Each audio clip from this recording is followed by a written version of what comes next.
Hey everyone, Joshua Kurt here with you once again, and now it's time for episode 102 of Album of the Day.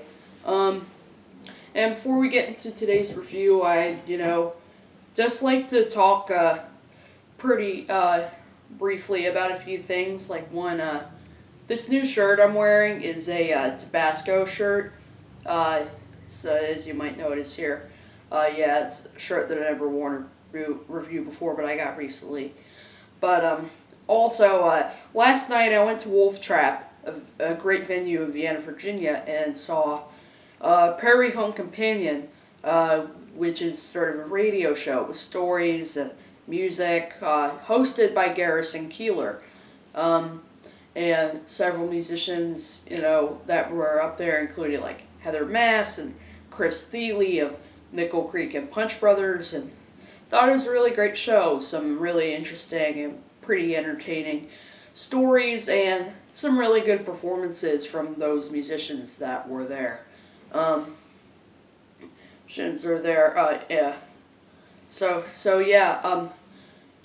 including like a sound effects man named Fred Newman, who you probably know if you've seen like shows like, Doug on Nickelodeon when you were a kid or stuff like that. He sort of did the theme for music for that.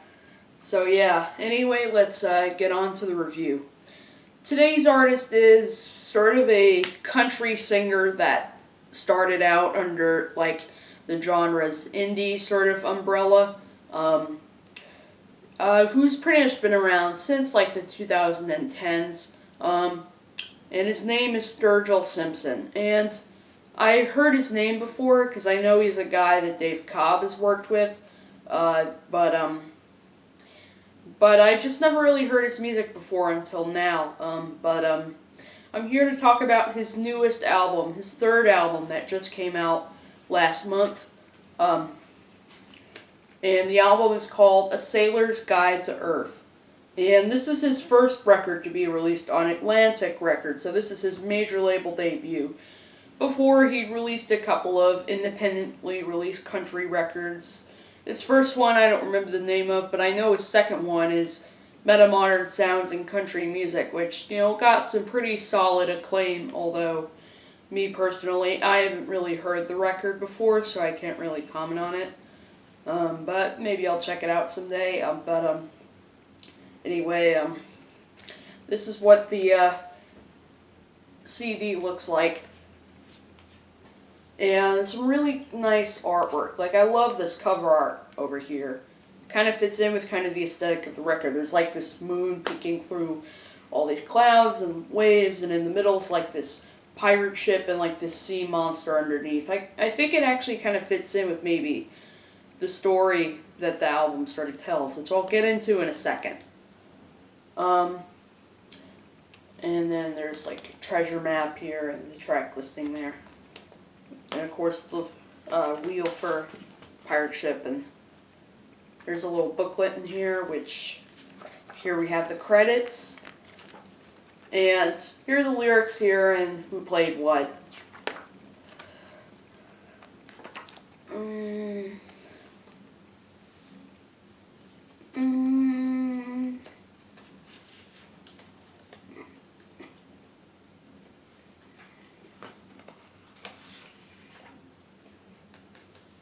And anyway, here's the CD. And there are over 9 songs on here, and it said a running time of about 39 minutes. And that's the packaging for A Sailor's Guide to Earth, the newest album by Sturgill Simpson. Now let's get on to the record. Now, don't be scared by the fact that this is a country record on a major label. This isn't your commercial, sugary, like, slick, like, cookie cutter kind of stuff.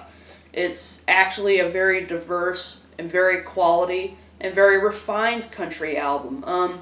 It is definitely a country record, at its core, but it definitely has things you wouldn't typically expect in a country record.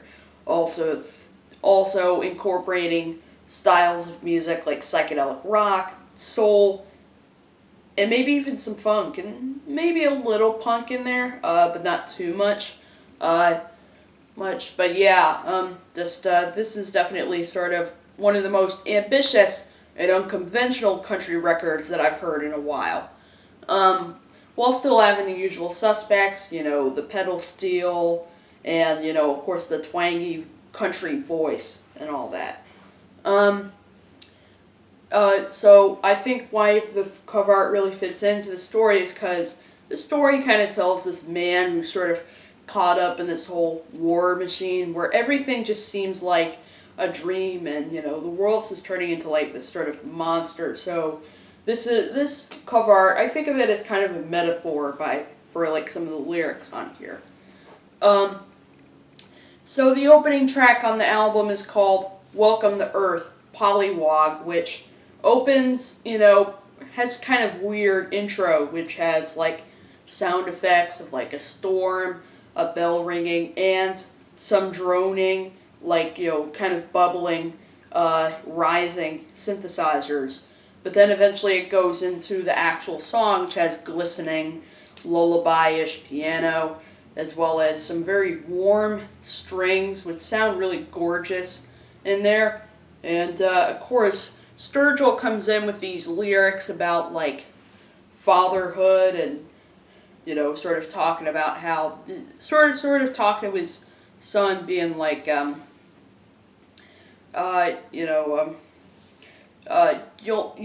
may not be my last, but you'll always be my first, even if I have to go away and deal with this kind of crazy world that we're living in. So he's sort of talking about family a little bit on this track. And then, of course, you get, the pedal steel, and, of course, the real sort of vivid sort of vocal. And it's actually pretty cinematic, because I heard, like, a timpani at one point on this track. And then, of course, the second half of this track is this kind of, soulful, kind of funky sort of, thing with, like, drums, keyboards, and horns, and, electric guitar, and of course he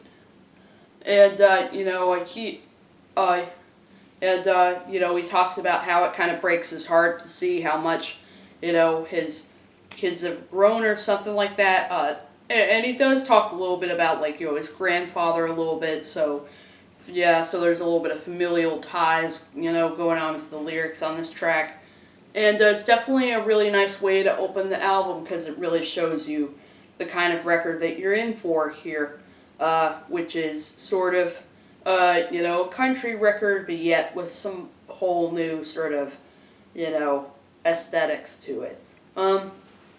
Next you get into the track Breaker's Roar, which has this really nice, just, very just, bright string arrangement on there. And then, of course, you get into the actual song, which, contains like acoustic guitar, keyboards, and stuff like that. So kind of straightforward instrumentation, but then you have the strings making these kind of dolphin sounds. So I think, A Sailor's Guide to Earth sort of, relates pretty well to some of the aesthetics and themes to the record.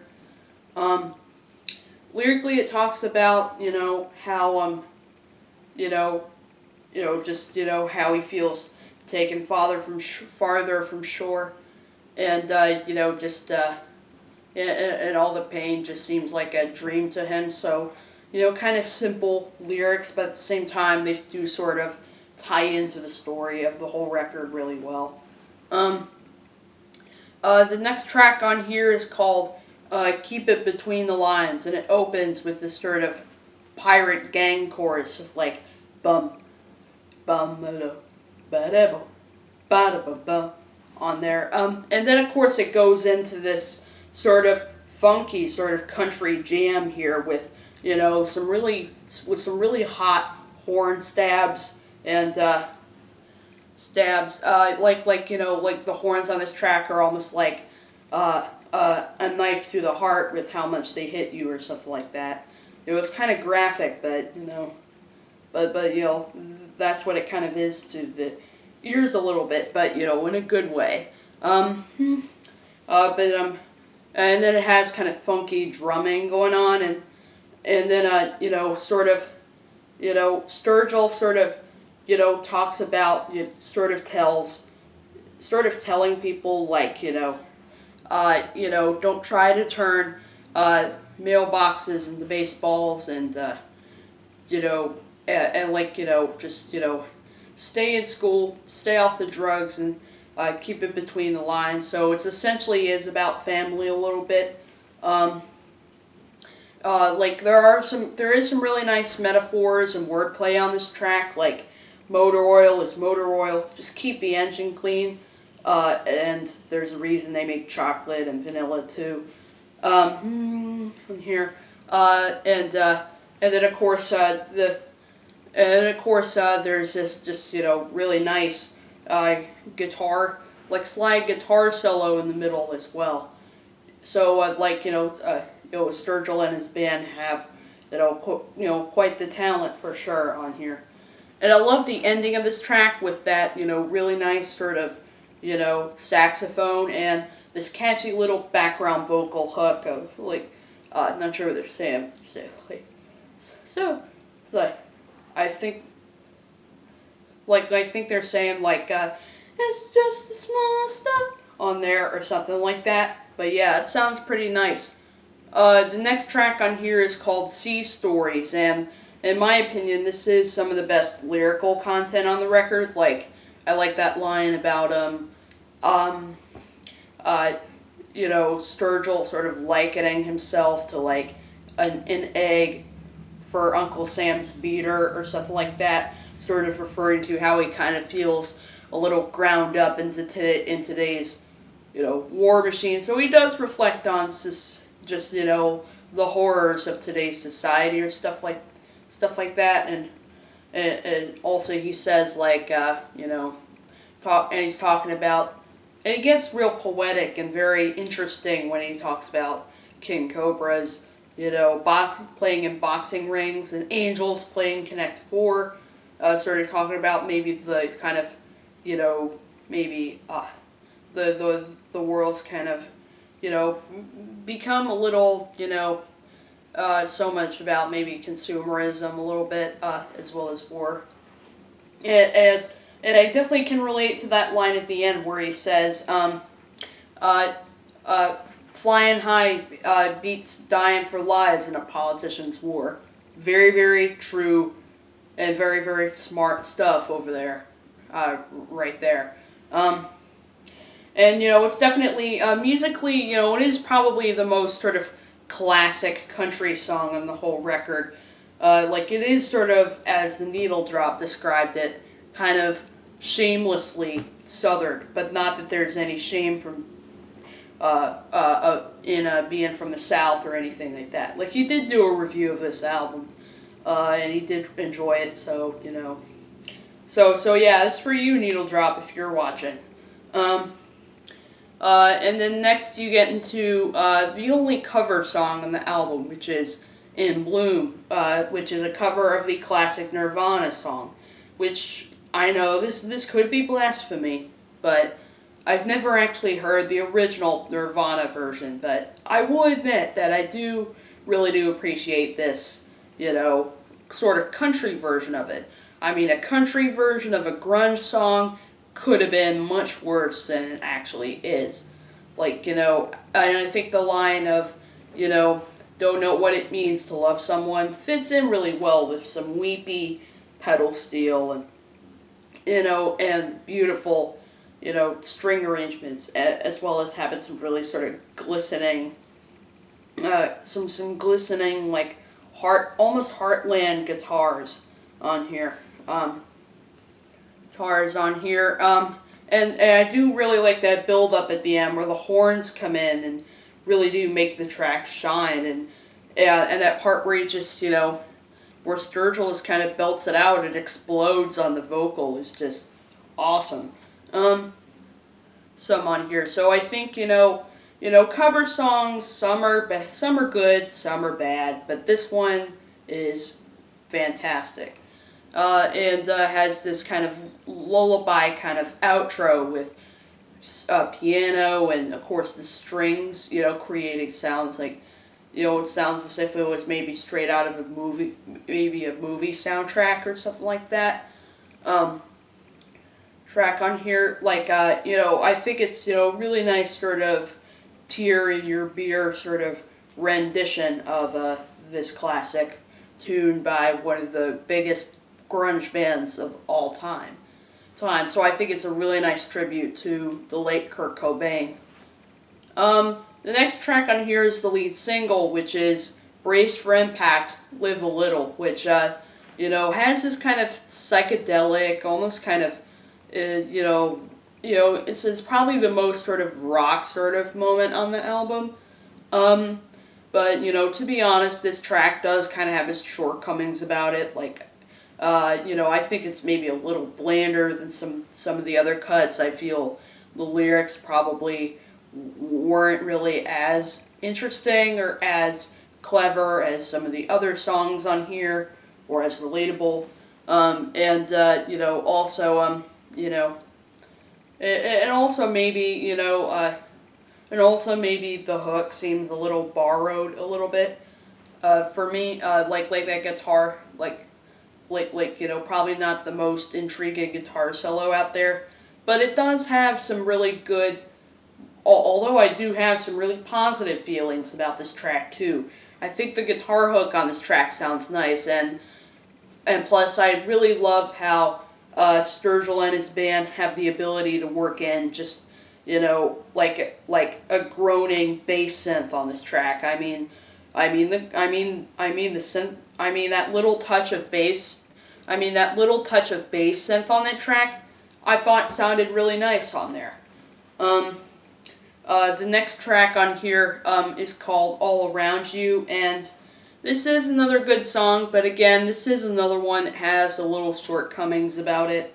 Like, I don't feel he really makes soul music his own on this track, but yeah, I do like the horns on this track, and the strings sound really nice too. Song on this track too, and I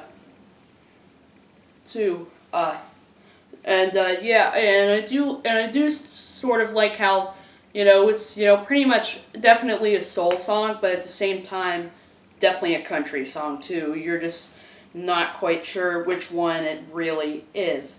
Then you get into the really beautiful and just, next you get into the really beautiful ballad, Oh Sarah, which obviously talks about a significant other that, has this kind of, has this bass line that's pretty much created through a synthesizer, as well as, of course, the really nice strings. Like, I think the strings sound really nice on here. The production, although it sounds very expensive, it's very well done and very well executed. And the lyrics sort of, talk about sort of when in this story, the protagonist, he feels like he's been away from his significant other too long, to the point where he's kind of a little shy to, like, be around her or something like that. So yeah, it's sort of a, so it does sort of talk about sort of, an over-separated relationship or something like that. But then he gets a little hopeful, sort of talking about how, as long as I've got your love, well then, everything will be okay. So yeah, definitely, one of the, probably the best, like, ballad kind of moment on the album. The closer on here is quite a fiery, visceral finish for the album called Call to Arms, which opens with some really gorgeous bagpipes. Again, another thing you don't really see in a country record normally, and I don't mean to get all fanboy on you, but the bagpipes were actually recorded at Sava Studios in Glasgow, Scotland, where they recorded some of my favorite Bell and Sebastian records, and played by Doogie Wilkinson. That's pretty cool. And then after the bagpipe intro, you get into, like, this. And the bagpipes, in case you're wondering, they're not, like, acoustic ones. They're actually electronic bagpipes, according to the liner notes.